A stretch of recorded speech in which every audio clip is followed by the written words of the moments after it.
మన ప్రభువును ప్రియకుమారుడైన యేసుక్రీస్తు నామంలో కూడి వచ్చినటువంటి మీ అందరికీ మరొకసారి నా యొక్క హృదయపూర్వక వందనాలు తెలియచేస్తున్నాను.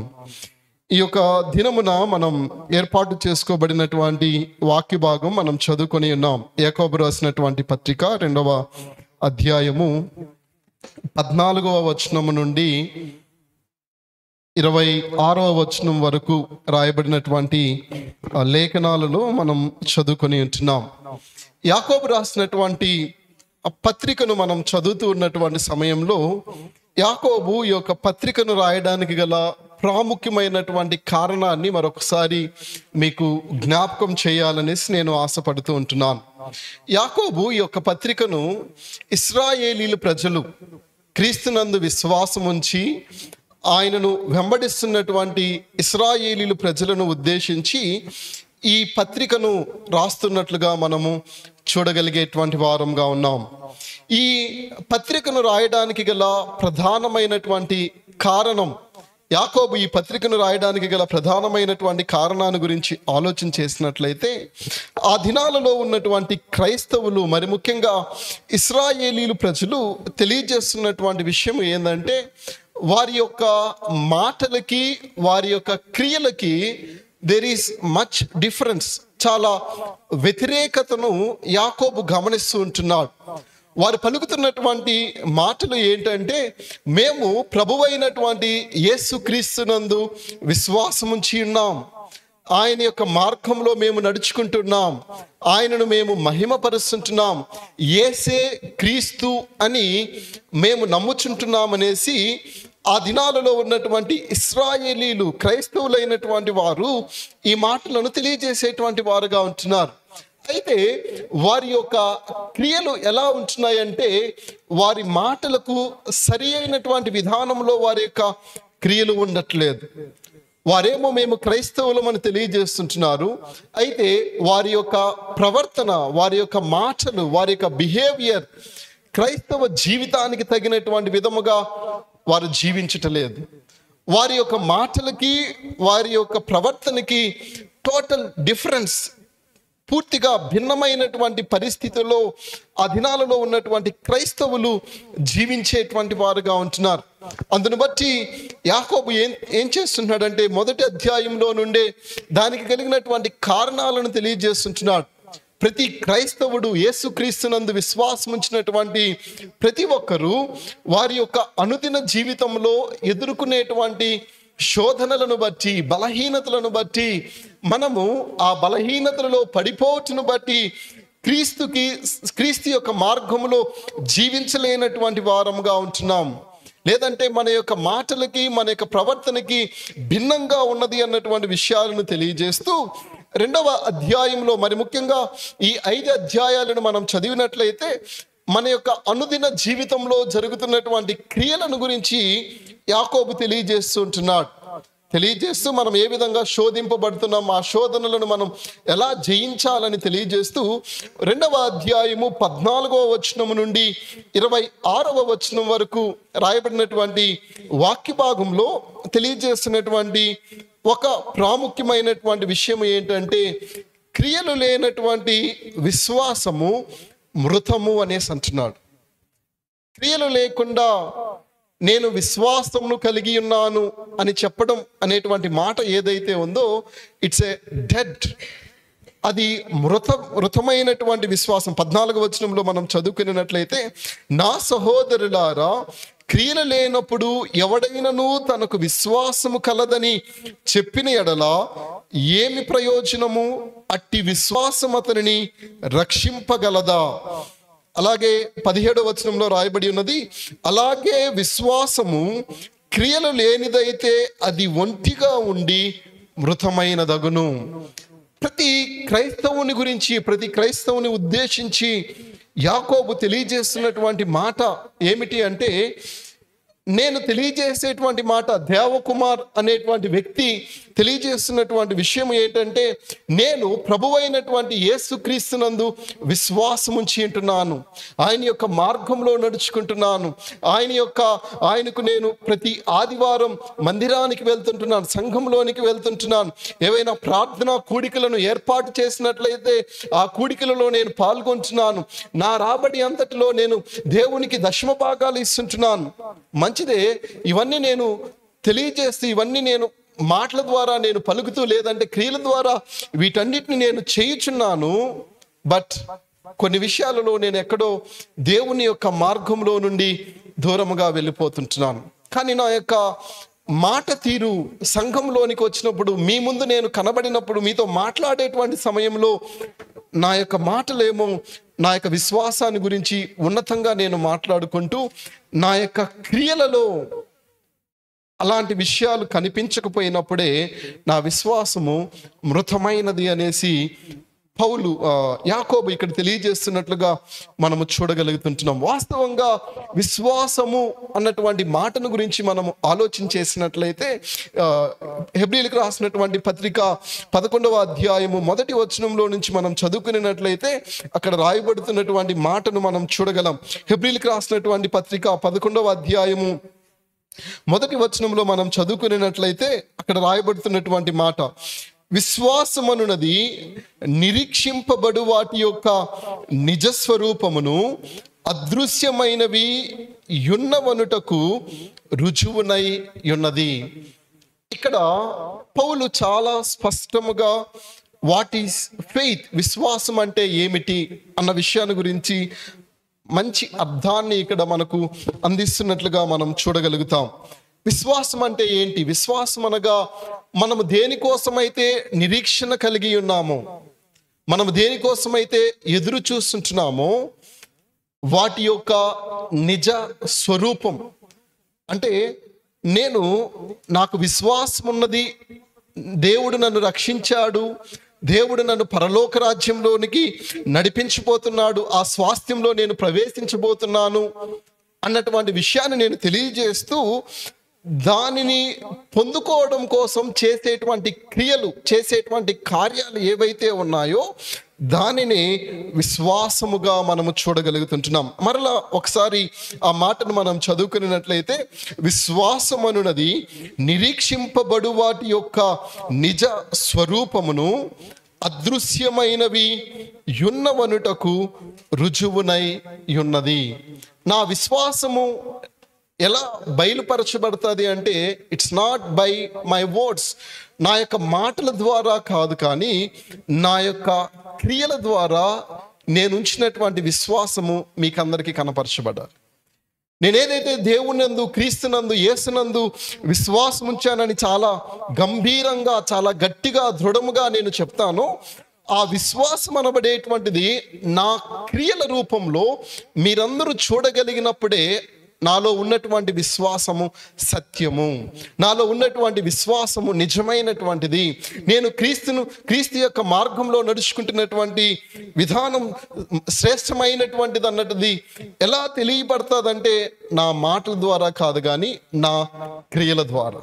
దానిని గురించే పౌలు ఇక్కడ వివరణ ఇస్తూ ఈ అధ్యాయం అంతా, హెబ్రీయులకు రాసిన పత్రిక 11వ అధ్యాయం అంతా మనం చదివినట్లయితే విశ్వాసం అనేది క్రియల ద్వారా ఏ విధంగా బయలుపరచబడుతుందో ఇక్కడ తెలియజేస్తుంటున్నాడు.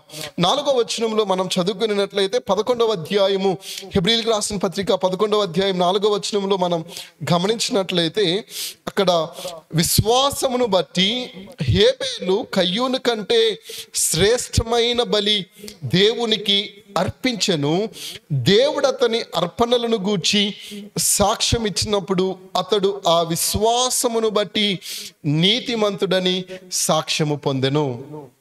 హేబేలు తన సహోదరుడైనటువంటి కయ్యూనుతో చెప్పచ్చు, నేను దేవుడైనటువంటి యెహోవా నందు విశ్వాసం ఉంచాను, నాకంటే భక్తిపరుడు ఎవడూ లేడు అని చెప్తే మేబీ తన సహోదరుడు కయ్యూను నమ్మచ్చు ఆ విషయాన్ని. బట్ అది ఎలా నిర్ధారింపబడింది? హేబేలు యొక్క విశ్వాసము శ్రేష్టమైనది, హేబేలు యొక్క విశ్వాసము గొప్పది, హేబేలు యొక్క విశ్వాసాన్ని దేవుడు మెచ్చుకుంటున్నాడన్నది ఎలా అది బయలుపడింది అంటే అతడు అర్పించినటువంటి అర్పణను బట్టి. There is a faith, there is a deed. ఎక్కడైతే విశ్వాసం ఉన్నదో అక్కడ క్రియ తప్పనిసరిగా ఉంటుంది. ఎక్కడైతే విశ్వాసం ఉందో అక్కడ దేవుని కొరకు మనం జీవించడానికి ప్రయత్నం చేసేటువంటి వారంగా ఉంటాం. హేబేలు దేవుని యందు విశ్వాసం ఉంచాడు కాబట్టి దేవునికి శ్రేష్టమైనటువంటి అర్పణను అర్పించాడు. హేబేలు ఒకవేళ ఎవరు చూస్తారులే, నేను చెప్పాను కదా నాకు విశ్వాసం ఉంది, ఎవరు చూస్తారులే అని అనుకున్నట్లయితే ఏదో ఒక దానిని దేవునికి బలిగా అర్పించుండొచ్చు.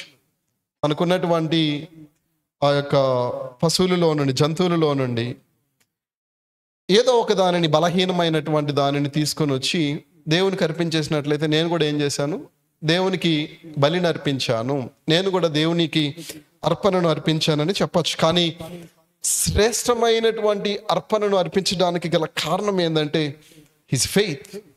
ఆయనలో ఉన్నటువంటి విశ్వాసం ఏం చేసిందంటే దేవునికి శ్రేష్టమైనటువంటి బలిని అర్పించడానికి సహాయం చేసి ఉంటున్నది. That is the deed. అది దేవుని కొరకు చేసేటువంటి కార్యంగా మనం చూస్తూ ఉన్నాం. అదేవిధంగా మరొక వచనంలో కూడా మనం చదువుకున్నట్లయితే అదే 11వ అధ్యాయము 7వ వచనంలో మనం గమనించినట్లయితే రాయబడుతున్నటువంటి మాట, విశ్వాసమును బట్టి నోవాహు అది వరకు చూడని సంగతులను గూర్చి దేవుని చేత హెచ్చరింపబడి భయభక్తులు గలవాడై తన ఇంటి వారి రక్షణ కొరకు ఒక ఓడను సిద్ధము చేసెను. అందువలన అతడు లోకము మీద నేరస్థాపన చేసి విశ్వాసమును బట్టి కలుగు నీతికి వారసుడాయను. మరొక ఎగ్జాంపుల్, మరొక ఉదాహరణ కూడా మనం ఇక్కడ చూస్తూ ఉన్నాం. నోవాహు దినాలలో జరిగినటువంటి పరిస్థితులు, ఆ దినాలలో ఉన్నటువంటి ప్రజలు విపరీతమైనటువంటి పాపమును, దేవునికి వ్యతిరేకమైనటువంటి జీవితాన్ని వారు జీవిస్తూ దేవుని యొక్క ఉగ్రతను వారు పొందుకుంటున్నటువంటి సమయంలో దేవుడు నోవాహుకు తెలియజేసినటువంటి విషయం, నేను 40 దినాలు 40 రాత్రులు విపరీతమైనటువంటి వర్షమును ఈ భూమి మీద కురిపించబోతున్నాను. భూమి మీద ఉన్నటువంటి సమస్త జనాంగం, సమస్త జీవులన్నీ కూడా నాశనము కాబోతున్నాయి. కాబట్టి నువ్వేం చేయంటే ఒక ఓడను నీవు సిద్ధపరచుకో అని చెప్పగానే క్రీస్తు దేవుని మీద ఉంచినటువంటి నమ్మకం, విశ్వాసం ఏదైతే ఉందో he started working on it. దాని మీద పని చేయటం మొదలుపెట్టాడు. ఆయన ఉంచినటువంటి విశ్వాసం ఏదైతే ఉందో దానిని కార్యరూపంలో చూపిస్తున్నట్లుగా మనము చూడగలిగేటువంటి వారంగా ఉంటున్నాం. ఆదికాండం 6, 7, 8 అధ్యాయాలలో మనం చదివినట్లయితే ఆ తర్వాత ఏ విధంగా జలప్రలయం వచ్చి సమస్త జనాంగాన్ని ముంచివేసిందో కూడా మనకు తెలుసు. సో నోవాహు తనకున్నటువంటి విశ్వాసాన్ని ఏ విధంగా బయలుపరుస్తుంటున్నాడంటే ఆయన యొక్క క్రియల ద్వారా, ఆయన యొక్క పనుల ద్వారా ఆయన యొక్క విశ్వాసాన్ని వ్యక్తపరుస్తున్నట్లుగా మనము చూడగలుగుతాం. అదే అధ్యాయము 11వ అధ్యాయము 8వ వచనంలో మరొక ఉదాహరణను కూడా మనం చూడగలుగుతుంటున్నాం. అబ్రహాము పిలువబడినప్పుడు విశ్వాసమును బట్టి ఆ పిలుపునకు లోబడి తాను స్వాస్థ్యముగా పొందనయ్యున్న ప్రదేశమునకు బయలు వెళ్ళెను, మరియు ఎక్కడికి వెళ్ళవెళ్ళనో అది ఎరుగక బయలు వెళ్ళెను. 3వ ఎగ్జాంపుల్, పౌలిస్తున్నటువంటి మరొక మంచి ఉదాహరణ విశ్వాసం అంటే ఏంటి అంటే, అబ్రహామును దేవుడు పిలుచుకున్నాడు. ఆయనను పిలుచుకున్నటువంటి సమయంలో అబ్రహాముకు తెలియనటువంటి విషయం ఏంటంటే నేను ఎక్కడికి వెళ్తున్నానో కూడా ఆయనకు తెలియదు. నేను ఎక్కడికి, ఏ దేశంలోనికి వెళ్తున్నా, ఏ ప్రాంతంలోనికి వెళ్తున్నా, అక్కడ ఎలాంటి పరిస్థితులు ఉంటాయి, ఎలాంటి జనాంగం అక్కడ ఉంటారు అన్నటువంటి విషయం ఏమీ తెలియకుండానే దేవుడు నన్ను పిలుచుకున్నాడు. నేను ఆయన యందు విశ్వాసం ఉంచుతున్నాను, ఆయన నన్ను ఆశీర్వదిస్తానన్నాడు. కాబట్టి నేను ఆయన చూపించేటువంటి దేశంలోనికి వెళ్తాను.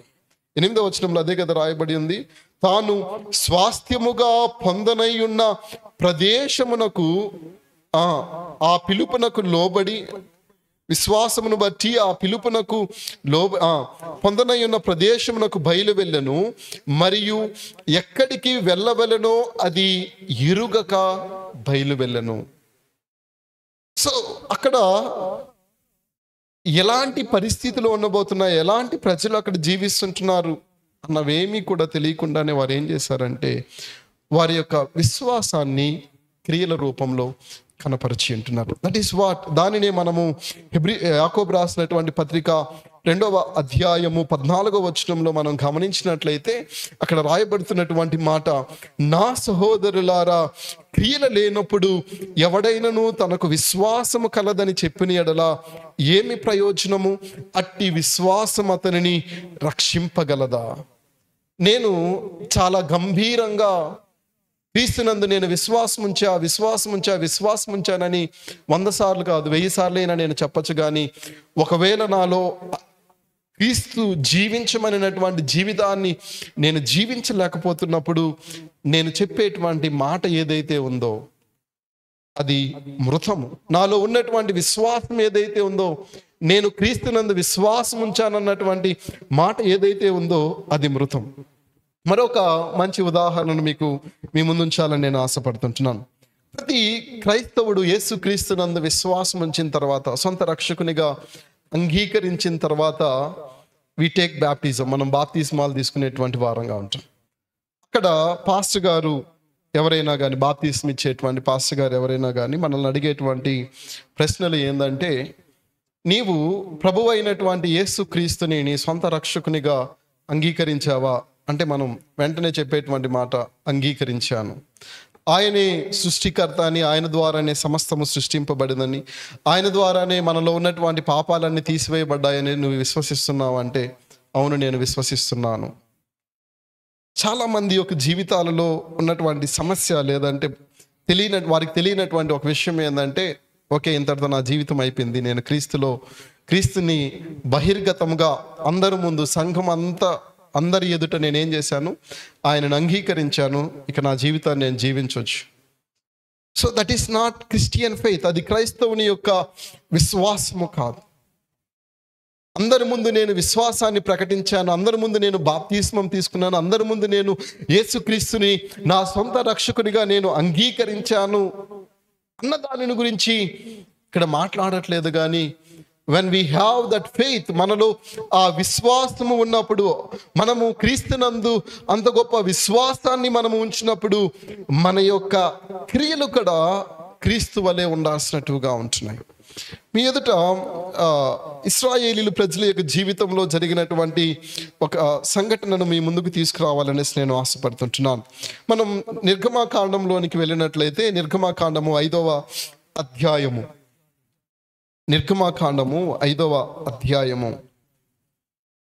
29వ వచనము నుంచి చదువుకున్నట్లయితే, నిర్గమాకాండము 29వ అధ్యాయము 5వ అధ్యాయం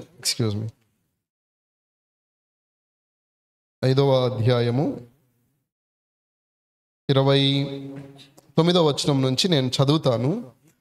తరువాత మోషే అహరోనులు వెళ్ళి ఇశ్రాయేలీల పెద్దలనందరినీ పోగు చేసి యెహోవా మోషే చెప్పిన మాటలన్నీ అహరోను వివరించి జనుల ఎదుట ఆ సూచక క్రియలను చేయగా జనులు నమ్మిరి. ఇక్కడ మనం నిర్గమాకాండం ప్రారంభంలో నుంచే మనకందరికి తెలిసినటువంటి విషయం, ఇశ్రాయేలీలు ప్రజలు 400 సంవత్సరాలకు పైగా ఐగుప్తు దేశంలో బానిసలుగా ఉంటున్నారు. వీరు విపరీతంగా జనాభా సంఖ్య పెరిగిపోవటాన్ని బట్టి అక్కడ ఉన్నటువంటి రాజు అయినటువంటి ఫరో, వీరు విపరీతంగా విస్తారంగా సంఖ్యపరంగా వీరు ఇశ్రాయేలీల ప్రజలు పెరిగిపోతున్నారు. వీరు మనలను అన్ని విషయాలలో అధిగమించేటువంటి అవకాశం కలదు కాబట్టి వీరి మీద ఇంకా పనుల యొక్క భారాన్ని మోపండి అని చెప్పి కఠినమైనటువంటి పనులను, భరించలేనటువంటి శ్రమను ఇశ్రాయేలీలు ప్రజలకి అప్పగించి ఉంటున్నారు. ఆ సమయంలో వారు దేవునికి మొరపెట్టినప్పుడు దేవుడు వారి యొక్క ప్రార్థనలను, వారి యొక్క విజ్ఞాపనలను ఆలకించి మోషేను ఒక దినాన దేవుడు పిలుచుకుంటా ఉన్నాడు. మోషే, నేను నిన్ను ఇశ్రాయేలీయుల ప్రజల మీద నాయకుడిగా ఎన్నుకోబోతుంటున్నాను. నీవు వెళ్ళి ఇశ్రాయేలీయుల ప్రజలకు అందరికీ తెలియచేయి, నేను నీ పితరుల దేవుడైనటువంటి యెహోవాను, అబ్రహాము, ఇస్సాకు, యాకోబుల దేవుడును అని నీవు చెప్పు. అంటే ప్రభువా, వారు నమ్మరు, వారు నా మాట వినరు, అంటే నీకు ఒక సూచక్రియను ఇస్తాను, నువ్వు ఆ కర్రను కింద పడిపోయి అది పాముగా మార్చబడుతుంది అన్నాడు. సో దేవుడు చెప్పినటువంటి మాటలు ఏవైతే ఉన్నాయో వాటినన్నిటినీ మోషే, అహరోనులు ఇశ్రాయేలీయుల ప్రజలకు వివరించి ఆ సూచక క్రియలను వారి ఎదుట జరిగించిన తర్వాత వారు నమ్మారంట. ఎవరిని నమ్మారు? మేబీ మోషే, అహరోనులు చెప్పినటువంటి మాటలను నమ్మారు. అదేవిధంగా దేవుని యందు కూడా వారు నమ్మకం ఉంచారు, విశ్వాసం ఉంచారు. మా పితరుల దేవుడైనటువంటి యెహోవా మమ్ములను ఈ బానిసత్వంలో నుండి బయటికి నడిపించబోతున్నాడు. మాకొక సొంత దేశాన్ని మాకు అనుగ్రహించబోతుంటున్నాడు. ఆ దేశంలో సమస్తము మాకు సమృద్ధిగా అనుగ్రహింపబడుతుంది, సమస్తమును మేము పొందుకోబోతున్నామన్నటువంటి విషయాన్ని దేవుని యందు వీరు విశ్వాసం ఉంచి ఆ యొక్క ప్రయాణాన్ని ప్రారంభించి ఉంటున్నారు. అయితే దినాలు గడిచే కొద్దీ, సంవత్సరాలు గడిచే కొద్దీ వీరి యొక్క ఆత్మీయ జీవితం, దేవునితో వీరికి కలిగి ఉన్నటువంటి సంబంధం ఎలా మార్చబడింది అంటే, వారిలో ఉన్నటువంటి నమ్మకం, వారు దేవుని యందు ఉంచినటువంటి విశ్వాసంలో నుండి వారు తొలగిపోయి, దేవునికి మేము పనులు చేస్తే చాలు, దేవుని ఎదుట మేము క్రియలను జరిగిస్తే చాలు, దేవుని యొక్క ధర్మశాస్త్ర ప్రకారముగా మేము జీవిస్తే దేవుడు మా యొక్క పాపాలను క్షమిస్తాడు, దేవుని యొక్క ధర్మశాస్త్రంలో రాయబడినటువంటి విషయాలన్నిటినీ మేము నెరవేర్చినట్లయితే దేవుడు మమ్మలను తమ సొంత జనాంగంగా అంగీకరిస్తాడు, తమకు ఇష్టమైనటువంటి ప్రజలుగా మమ్మలను అంగీకరిస్తారన్నటువంటి ఆలోచనలోనికి ఇశ్రాయేలీయుల ప్రజలు విశ్వాసంలో నుండి తొలగిపోయి కేవలము క్రియల మీద మాత్రమే ఏం చేశారంటే వారు తమ దృష్టిని నిలిపి ఉంటున్నారు. అనేక పర్యాయాలు మనం లేఖనాలలో, పాత నిబంధన గ్రంథ యొక్క లేఖనాలలో మనం చదివినట్లయితే అనేక పర్యాయాలు దేవుడు వారు చేయించినటువంటి పనులను బట్టి ఎంతో ఘోరంగా బాధపడుతూ ఉంటున్నాడు. మనం చదువుకున్నట్లయితే కొన్ని వాక్య భాగాలను యెషయా గ్రంథము 1వ అధ్యాయము, book of Isaiah chapter 1 versus 11 to 13, యెషయా గ్రంథము 1వ అధ్యాయము 11 నుండి 13 వచనాల వరకు మనం చదువుకున్నట్లయితే అక్కడ దేవుడైనటువంటి యెహోవా తెలియజేస్తున్నటువంటి మాటలను మనము చూడగలుగుతూ ఉన్నాం. నేను చదువుతాను, మీరు జాగ్రత్తగా గమనించండి. యెహోవా సెలవిచ్చిన మాట ఇదే, విస్తారమైన మీ బలులు నాకేలా, దహన బలులకు పొట్టేళ్లను, బాగుగా మేపిన దూడలను, క్రొవ్వును నాకు వెక్కసమాయను, కోడెల రక్తమందైనను, గొర్రె పిల్లల రక్తమందైనను, మేకపోతుల రక్తమందైనను నాకు ఇష్టము లేదు. నా సన్నిధిని కనబడవలనని మీరు వచ్చుచున్నారే, నా ఆవరణములను త్రొక్కుటకు మిమ్మును రమ్మన్న వాడెవడు? దేవుడు ఇశ్రాయేలీయుల ప్రజలను ఉద్దేశించి పలుకుతున్నటువంటి మాట. ఇంకా ఇక్కడ రాయబడినటువంటి పరిస్థితులను మనం గమనించినట్లయితే, ఇశ్రాయేలీయుల ప్రజలు బబులోను దేశంలోనికి 70 సంవత్సరాలు బానిసత్వంలోనికి వెళ్ళి ఉంటున్నారు. వెళ్ళక ముందు ప్రవక్త అయినటువంటి యెషయా ద్వారా వారి యొక్క క్రియలను గురించి మాట్లాడుతుంటున్నారు. వారి యొక్క క్రియలు ఎలా ఉంటున్నాయంటే, అన్య దేవతల యందు, విగ్రహముల యందు వారు నమ్మకం ఉంచుతుంటున్నారు. విగ్రహములను పూజించేటువంటి వారుగా ఉంటున్నారు. విగ్రహాలకి వారు ప్రాముఖ్యతని ఇస్తూ దేవుని యొక్క మందిరంలోనికి, సంవత్సరంలో ఒకసారి మనం దేవుని యొక్క మందిరంలోనికి వెళ్ళి బలులను అర్పించాలి కదా. మనం ఇశ్రాయేలీయులు ప్రజలము కదా, అబ్రహాము యొక్క సంతానం కదా. దేవుని మందిరంలోనికి వెళ్ళి మనము బలులను అర్పించాలి, దేవునికి శ్రేష్టమైనటువంటి హోమములను మనము చెల్లించాలి. దేవుడు మన యొద్ద నుంచి ఆశిస్తున్నటువంటి విషయం బలులను అర్పించుటే కదా అని వీరు ఏం చేస్తుంటున్నారంటే, దేవుని మీద ఉన్నటువంటి విశ్వాసంలో నుండి పక్కకు తొలగిపోయి దేవునికి బలులను మేము అర్పించినట్లయితే సరిపోతుంది మా క్రియల ద్వారా మేము దేవునిని సంతోషపరచవచ్చు, మా క్రియల ద్వారా దేవునిని మేము ఆనందపరచవచ్చు అన్న ఉద్దేశం చేత వారు దహన బలులను, పొట్టేళ్లను తీసుకుని వెళ్తున్నటువంటి సమయంలో దేవుడు స్పష్టంగా మాట్లాడుతున్నటువంటి మాట ఏంటంటే, నా సన్నిధిని కనబడబలనని మీరు వచ్చుచున్నారే, నా ఆవరణములను త్రొక్కుటకు మిమ్మును రమ్మన్న వాడెవడు. క్రియలు, విశ్వాసము లేకుండా క్రియలు దేవునిని సంతోషపరచలేవు. విశ్వాసము కలిగి క్రియలు లేకుండా దేవునిని సంతోషపరచలేవు.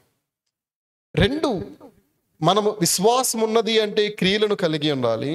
మనము క్రియలను మనం చేస్తున్నామంటే దేవుని యందు మనము విశ్వాసం ఉంచాలి. మరొక వాక్య భాగాన్ని కూడా మనం గమనించినట్లయితే, ఇశ్రాయేలు ప్రజలు వారు డిసైడ్ అయిపోయినటువంటి విషయం, వారు నిర్ణయించుకున్నటువంటి విషయం, ఆమోసు గ్రంథము 5వ అధ్యాయంలోనికి మనం వెళ్ళినట్లయితే, ఆమోసు గ్రంథము 5వ అధ్యాయము 22వ వచనము నుండి 26వ వచనంలోని వరకు మనం చదువుకున్నట్లయితే అక్కడ కూడా చాలా స్పష్టంగా తెలియజేస్తుంటున్నాడు. నాకు దహన బలులను, నైవేద్యములను మీరు అర్పించినను నేను వాటిని అంగీకరింపను. సమాధాన బలులుగా మీరు అర్పించు క్రొవ్విన పశువులను నేను చూడను. మీ పాటల ధ్వని నా యొద్ద నుండి తొలగనీయుడి. మీ స్వరమండలముల నాదము వినుట నాకు మనస్సు లేదు. నీళ్లు పారినట్లుగా న్యాయము జరగనీయుడి. గొప్ప ప్రవాహము వలె నీతిని ప్రవహింపనీయుడి. ఇశ్రాయేలీయులారా, అరణ్యమందు 40 సంవత్సరములు మీరు బలులను, నైవేద్యములను నాకు అర్పించితిరా. మీరు మీ దేవత అయిన మెలేకు గుడారమున మీరు పెట్టుకుని విగ్రహముల పీఠమును మీరు మోసుకొని వచ్చితిరి కదా. కాబట్టి నేను దమస్కు పట్టణము అవతలికి మిమ్మును చెరగొనిపోవుదును అని యెహోవా సెలవిచ్చుచున్నాడు. మరలా ఇక్కడ ఆమోసు ద్వారా, ప్రవక్త అయినటువంటి ఆమోసు ద్వారా కూడా దేవుడు తెలియజేస్తున్నటువంటి విషయం, ఇశ్రాయేలీలు ప్రజలు వారి జీవితంలో వారు అర్థం చేసుకున్నటువంటి విషయం ఏంటంటే, నేను దేవుని యందు విశ్వాసం ఉంచకపోయినా, దేవుని నేను నమ్మినా నమ్మకపోయినా, దేవునికి ప్రాముఖ్యతన ఇచ్చినా ఇవ్వకపోయినా, ఆయా సమయాలలో బలులను దేవునికి అర్పించినట్లయితే సరిపోతుంది. దేవుడు బలులను బట్టి సంతోషిస్తాడు, బలులను బట్టి ఆనందిస్తాడు. నేను ఇచ్చేటువంటి కానుకలను బట్టి దేవుడు సంతోషిస్తాడు, నేను ఇచ్చేటువంటి అర్పణలను బట్టి దేవుడు సంతోషిస్తాడు. ఆయన యందు నేను ఎందుకు నమ్మకం ఉంచాలి అన్నటువంటి నిర్ణయంలోనికి వెళ్ళిపోయి బలులతో సరిపెట్టేద్దాం అన్న జీవితాన్ని వారు జీవిస్తున్నప్పుడు దేవుడు స్పష్టంగా మాట్లాడుతున్నటువంటి మాట 25వ వచనంలో, ఇశ్రాయేలీలారా, అరణ్యమందు 40 సంవత్సరములు మీరు బలులను, నైవేద్యములను నాకు అర్పించితిరా. వారిని ఐగుప్తు దేశంలో నుండి కానాను దేశంలోనికి నడిపిస్తున్నటువంటి విషయం, అవి బలులు కాదు, అర్పణలు కాదు, వారు ఇచ్చేటువంటి కానుకలు కాదు, మరేవి కాదు, కానీ ఇట్ ఈస్ దేర్ ఫెయిత్. వారు దేవుని యందు ఉంచినటువంటి నమ్మకం, దేవుని యందు వారు ఉంచినటువంటి విశ్వాసం.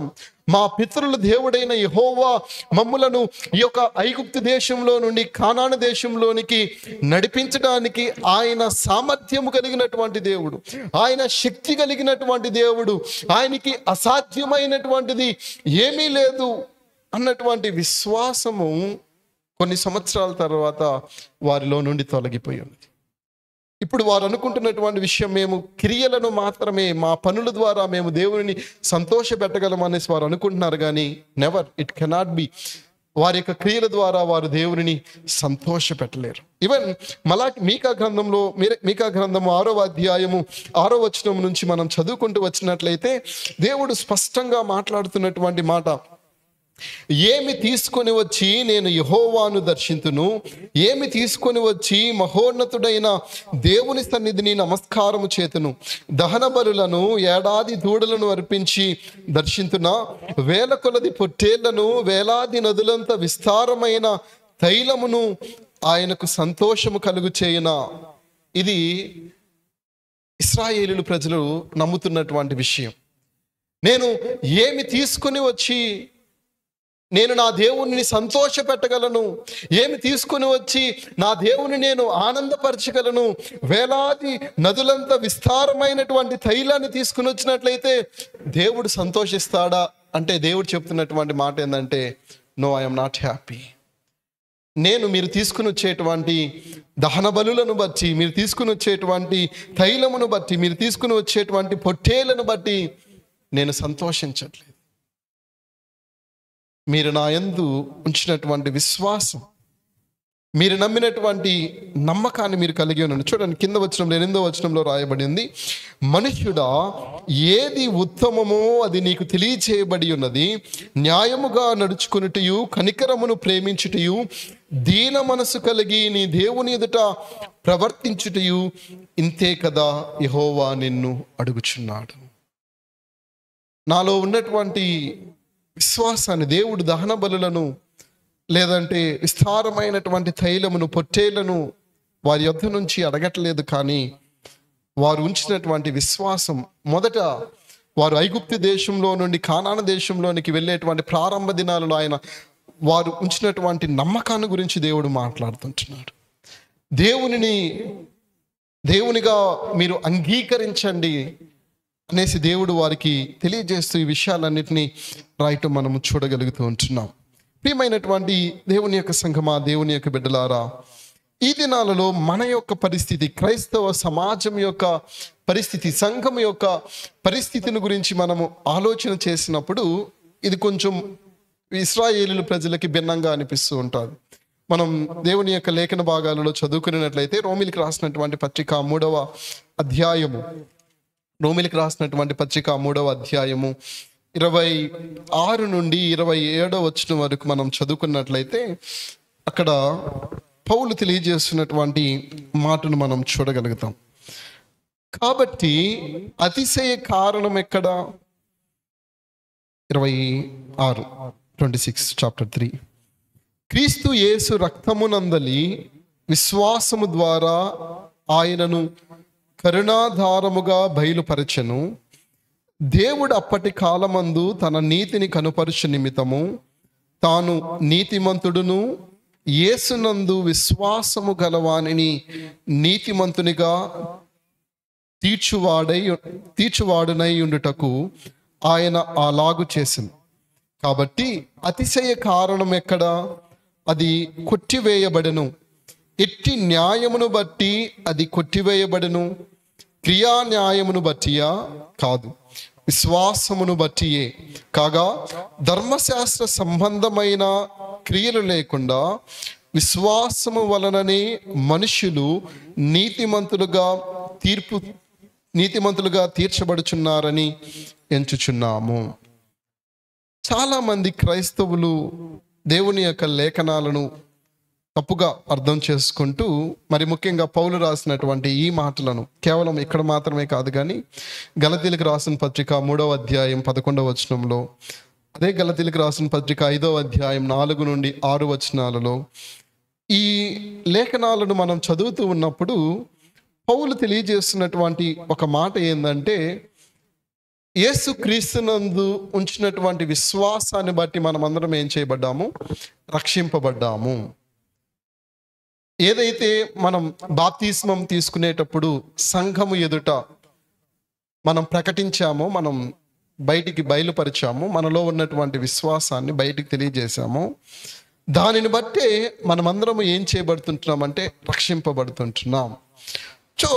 కాబట్టి చాలామంది క్రైస్తవులు వెంబడిస్తున్నటువంటి విషయం ఏంటంటే, నేను ఇక మీదట దేవుని కొరకు క్రియలు జరిగించాల్సినటువంటి అవసరత లేదు, క్రియల ద్వారా నేను రక్షింపబడను, క్రియల ద్వారా నేను దేవుని యొక్క రాజ్యంలో ప్రవేశించను, కానీ నా యొక్క విశ్వాసము ద్వారానే నేను రక్షింపబడతాను అన్న దానిలోనికి వెళ్ళిపోతుంటున్నారు. కానీ ఇక్కడ గ్రహించాల్సినటువంటి విషయం, మనం తెలుసుకోవాల్సినటువంటి విషయం ఏంటంటే, అక్కడ పౌలు తెలియజేస్తున్నటువంటి విషయం ధర్మశాస్త్ర సంబంధమైనటువంటి క్రియలు, మరి ముఖ్యంగా బలులను గురించి, అదేవిధంగా ఆ దినాలలో ఉన్నటువంటి మందిరములో దేవుని ప్రజలైనటువంటి వారు చేయాల్సినటువంటి కార్యాలను ఇక మీదట మనం చేయక్కర్లేదు. వాటి ద్వారా మనము దేవుని యొక్క రక్షణను పొందుకోం. నేను ఏమంటారు 8వ దినాన సున్నతి తీసుకుంటేనే నేను నీతిమంతుడిగా పిలువబడతాను, లేదంటే నేను ఇశ్రాయేలుడిగా పిలువబడతాను అని చెప్పడానికి లేదు. యేసుక్రీస్తు అనుగ్రహించినటువంటి, ఆయన చేసినటువంటి కార్యాన్ని బట్టి ఆయన యందు మనము విశ్వాసం ఉంచినట్లయితే మనము రక్షింపబడతాము అని చాలా స్పష్టంగా పౌలైతేనేమి, లేదంటే లేఖనాలన్నీ కూడా ఆ విషయాన్ని మనకు తెలియజేస్తూ ఉన్నాయి. అయితే ఇప్పుడు ఆ విశ్వాసము మనలను ఏం చేస్తుందంటే క్రియలను జరిగించడానికి మనలో కార్యాన్ని చేసేటువంటిదిగా ఉన్నది. ఆ విషయాన్ని గురించే యాకోబు ఇక్కడ చాలా స్పష్టంగా తెలియజేస్తున్నాడు. యాకోబు రాసినటువంటి పత్రిక 2వ అధ్యాయము 14వ వచనం నుంచి మనం చదువుకుంటూ వెళ్ళినట్లయితే, నా సహోదరులారా, క్రియలు లేనప్పుడు ఎవడైనను తనకు విశ్వాసము కలదని చెప్పిన ఎడల ఏమి ప్రయోజనము? అట్టి విశ్వాసం అతనిని రక్షింపగలదా?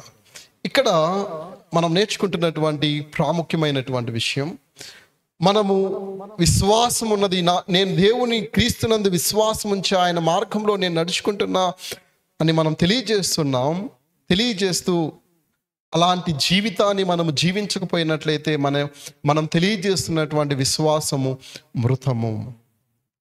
మన యొక్క నోటి మాటల ద్వారా పలుకుతున్నది ఏదైతే ఉందో అది అంత అబద్ధము అనేసి యాకోబు తన యొక్క పత్రికలో మనకు తెలియజేస్తున్నట్లుగా మనం చూడగలం. కాబట్టి ఇక్కడ మనం గ్రహిస్తున్నటువంటి విషయం, మనం నేర్చుకుంటున్నటువంటి విషయం, when we have faith there should be a deeds, క్రియలు కూడా అక్కడ ఉండాలి. ఎక్కడైతే విశ్వాసం ఉందో అక్కడ క్రియలు ఉండాలి. ఏంటి ఆ క్రియలు? ఏంటి? ఎలాంటి క్రియలను మనం కలిగి ఉండాలి? ఎలాంటి ప్రవర్తనను, ఎలాంటి నడవడికను, ఎలాంటి బిహేవియర్ని దేవుడు మన దగ్గర నుంచి ఆశిస్తున్నాడు అంటే, చాలామంది క్రైస్తవులముగా ఈ దినాలలో మనం చేస్తున్నటువంటి పని ఏంటంటే, నేను క్రైస్తవుడిని కాబట్టి ప్రతి ఆదివారం దేవుని యొక్క మందిరంలోనికి వెళ్ళాలి, నేను క్రైస్తవుడిని కాబట్టి వైట్ అండ్ వైట్ తెల్ల వస్త్రాలు నేను ధరించుకోవాలి, నేను క్రైస్తవుడిని కాబట్టి దేవుని యొక్క మందిరంలోనికి వెళ్ళకపోతే దేవుడు నన్ను శిక్షిస్తాడు, నేను క్రైస్తవుడిని కాబట్టి నేను పాటలు పాడాలి, నేను క్రైస్తవుని కాబట్టి దేవుని యొక్క వాక్యాన్ని చదవాలి. Okay, this all are fine, ఈ విషయాలన్నీ మంచిదే. కానీ మన యొక్క ప్రవర్తన, మన యొక్క బిహేవియర్, మన యొక్క నడవడిక ఇతరులు ఎదుట ఎలా ఉంది? కేవలం ఈ 2 గంటలు మాత్రమే కాదు, మనం చేస్తున్నటువంటి పని ఏంటంటే, నేను క్రైస్తవుడిని కాబట్టి ఈరోజు ఆదివారం దేవుని యొక్క మందిరంలోనికి వెళ్ళి 11 గంటల నుంచి 1:30 వరకు నేను దేవుని మందిరంలో ఖచ్చితంగా గడపాలి, దేవుని యొక్క సన్నిధానంలో పాటలు పాడాలి, ఆయన చేసినటువంటి కార్యాలన్నిటిని బట్టి నేను ఆయన స్తుతించాలి అని మనం దేవుని మందిరంలోకి వస్తూ ఉన్నాం. మరలా ఇక్కడ నుండి మనం బయటికి వెళ్ళిన తర్వాత ఆ విషయాలన్నీ మనం మర్చిపోయి, ఇప్పుడు వరకు మనం చేసినటువంటి క్రియలు, మనం ఉంచినటువంటి విశ్వాసం, దేవునిని మనం స్తుతించినటువంటి స్తుతి అంతా పక్కన పెట్టేసి, నా స్వార్థం, దేవుడు చెప్పినటువంటి మాటలన్నిటినీ మనం పక్కన పెట్టేస్తాం, దేవుడు జీవించమన్నటువంటి జీవితాన్ని మనం పక్కన పెట్టేస్తుంటున్నాం. అదే యాకోబు తెలియజేస్తుంటున్నాడు కదా, 15వ వచనంలో రాయబడి ఉన్నది, సహోదరుడైనను సహోదరి అయినను దిగంబరులై ఆనాటికి భోజనము లేకయున్నప్పుడు మీలో ఎవడైనను శరీరమునకు కావలసిన వాటిని ఇయ్యక సమాధానముగా వెళ్ళుడి, చలి కాచుకొనుడి, తృప్తి పొందుడని చెప్పిన యెడల ఏమి ప్రయోజనము? నేను సంఘంలో ఏమో, దేవుని మందిరంలోనికి వచ్చినప్పుడేమో నాకంటే భక్తిపరుడు లేడు, నాకంటే విశ్వాసం కలిగినటువంటి వాడు లేడు, నాకంటే ప్రార్థన చేయగలిగినటువంటి వాడు లేదు. నేను ఏదైనా దారిలో వెళ్తున్నప్పుడు, లేదంటే ఎవరో ఒకరు నా దగ్గరకు వచ్చి సహాయము కొరకు నన్ను అడిగినప్పుడు దేవుడు నిన్ను ఆశీర్వదిస్తాడు, దేవుడు నిన్ను దీవిస్తాడు, నీ జీవితంలో సమస్తమును దేవుడు సమృద్ధిగా అనుగ్రహిస్తాడని నేను మాటలు మాత్రమే మాట్లాడి వెళ్ళిపోయినట్లయితే నా విశ్వాసం ఎలాంటిదంటే మృతము. నాలో అసలు విశ్వాసమే లేదు నా విషయాన్ని ఇక్కడ తెలియజేస్తుంటున్నాను. ఈవెన్ మనం పాత నిబంధన గ్రంథంలో ఒక మాటను మనం చదువుకున్నాం కదా, ఆమోసు గ్రంథంలో చాలా అద్భుతమైనటువంటి మాట, 5వ అధ్యాయము 22వ వచనం నుంచి మనం చదువుకున్నాం. ఆమోసు గ్రంథము 5వ అధ్యాయం 22వ వచనం నుంచి మనం చదువుకుంటూ వచ్చినట్లయితే, నాకు దహన బలులను నైవేద్యములను మీరు అర్పించినను నేను వాటిని అంగీకరింపను. సమాధాన బలులుగా మీరు అర్పించు క్రొవ్విన పశువులను నేను చూడను. మీ పాటల ధ్వని నా యొద్ద నుండి తొలగనీయుడి.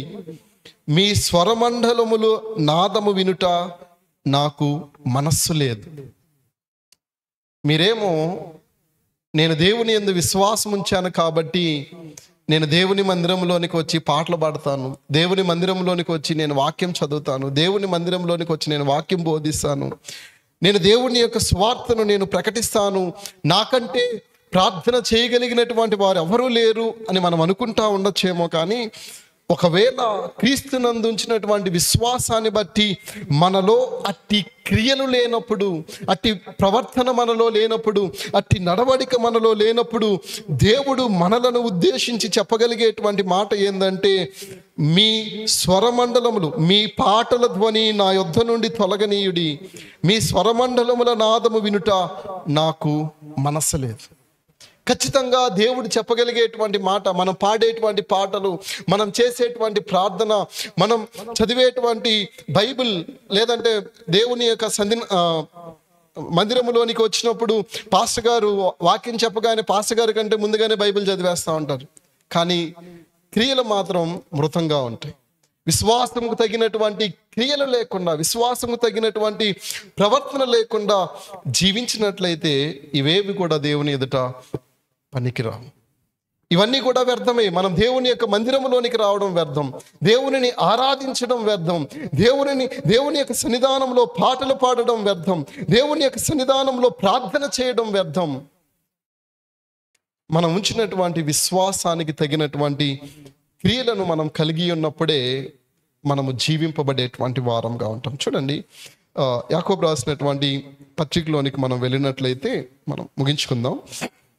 యాకోబు రాసినటువంటి పత్రిక 2వ అధ్యాయము 25-26 వచనాలలో మనం చదువుకున్నట్లయితే, అటువలనే రాహాబను వేసి కూడా దూతలను చేర్చుకొని వేరొక మార్గమున వారిని వెలుపలికి పంపివేసినప్పుడు క్రియల మూలముగా నీతిమంతురాలని ఎంచబడిన కదా.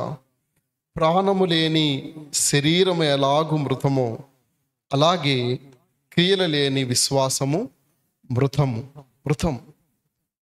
మనం పలికేటువంటి, మనం చెప్పేటువంటి విశ్వాసం మనలో క్రియలు లేనప్పుడు అవి మృతమే.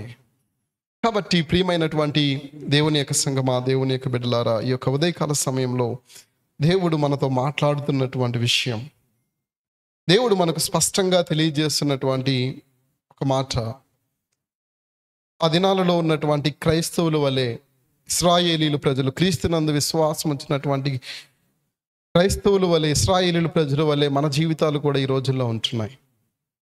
మన యొక్క నోటి మాటలేమో నేను విశ్వాసం కలిగిన వాడిని, దేవుని యందు దేవుడే నా రక్షకుడు, యేసే రక్షకుడు, ఆయన ద్వారానే నేను రక్షింపబడ్డాను, ఆయన లేకుండా నేను నిత్య జీవాన్ని పొందుకోవట్లేదు, ఆయన ద్వారా నేను నిత్య జీవాన్ని పొందుకుంటున్నాను. చాలా సంతోషం ఈ మాటలన్నీ విన్నప్పుడు. కానీ మనం ఉంచినటువంటి విశ్వాసానికి తగినటువంటి జీవితాన్ని మనం జీవిస్తున్నామా?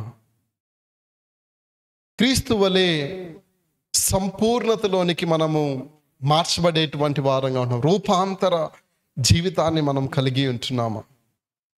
నేను విశ్వాసిని అని చెప్పుకొని మనలో మార్పు చోటు చేసుకోకపోయినట్లయితే, మన యొక్క జీవితాలు మార్పు చెందకపోయినట్లయితే, మనం క్రీస్తు వలె రూపాంతరతలోనికి మనము మారకపోయినట్లయితే మనము మృతులుగా ఎంచబడేటువంటి వారంగా ఉంటున్నాం. క్రీస్తుని ఎరగనటువంటి వారముగానే మనము ఎంచబడేటువంటి వారంగా ఉంటున్నాం. ప్రియమైనటువంటి దేవుని యొక్క సంగమా, దేవుని యొక్క బిడ్డలారా, మన జీవితాలను మనం పరిశీలన చేసుకుందాం, పరీక్షించుకుందాం. క్రీస్తునందు మనం ఉంచినటువంటి విశ్వాసాన్ని బట్టి మన క్రియలు ఎలా ఉంటున్నాయి, మన యొక్క ప్రవర్తన ఎలా ఉంటుంది, మన యొక్క పొరుగు వారితో, మనం పనిచేస్తున్నటువంటి స్థలంలో తోటి వారితో మనం ఎలా ఉంటున్నాం, మన యొక్క మాటలు ఎలా ఉంటున్నాయి, మన బిహేవియర్ ఎలా ఉంటుంది, మన యొక్క నడవడిక ఎలా ఉంటుంది, ఇవన్నీ కూడా విశ్వాసం ద్వారా క్రియలు బయటికి కనపరచాల్సినట్టుగా ఉంటున్నాయి. మన జీవితాలను మనం పరిశీలన చేసుకుందాం. Let us close our eyes. మన యొక్క కళ్ళు మూసుకొని